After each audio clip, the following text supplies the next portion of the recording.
কাকা, আমার হাতে যে কচি বাঁশটা দেখতে পাচ্ছেন, এই বাঁশটাকে মাখায় দেওয়া যাবে আমাদেরকে? যাবে ইনশাল্লাহ। এই খাওয়া যাবে কাকা? যাবে। আচ্ছা, আমার একটু মাখায় দেন তো এই বাঁশটা কেমন হয়। আজকের মাখাবো কচি বাঁশ মাখা। আমি সে ভাইরাল মাহাবুর কাকা। এই বাঁশ মাখায় দেবো সারা বাংলাদেশ চ্যালেঞ্জ। কাকা, এই বাঁশ মাখালে কি খাওয়া যাবে? যাবে ইনশাল্লাহ, সমস্যা হবে না তো? কোনো সমস্যা নেই। আচ্ছা, শুরু করেন আজকে।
এই যে মামা, বাঁশ মাখা শেষ, তৈরি হয়ে গেল? তৈরি হয়ে গেছে, খাই দেখেন। এটা কি খাওয়া যাবে? ইনশাল্লাহ খাওয়া যাবে। ভালো লাগবে তো কাকা? যাবে। তো দর্শক দেখতে পাচ্ছেন কিন্তু সেই বাঁশ মাখা তৈরি হয়ে গেল, সেই মাহাবুর কাকার স্পেশাল বাঁশ মাখা। কাকা, আপনি মাখাইতে পারেন না এমন কোনো জিনিস আছে? এমন কোনো জিনিস তো আমি নজরে দেখিনি।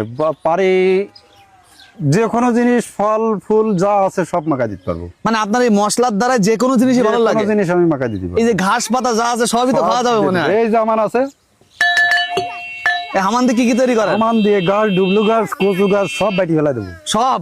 সব। তো এই দুনিয়ার ভিতরে আমার মনে হয় যে যা কিছু আছে মোটামুটি খাওয়ার মতো সবই খাওয়া যাবে। সব খাওয়া যাবে। তো দর্শক দেখতে পাচ্ছেন কিন্তু সেই স্পেশাল বাঁশ মাখা দেখতে কিন্তু অনেকটা লোভনীয় মনে হচ্ছে। তো আমরা ট্রাই করে দেখি আসলে সেই বাঁশ মাখা কেমন লাগে।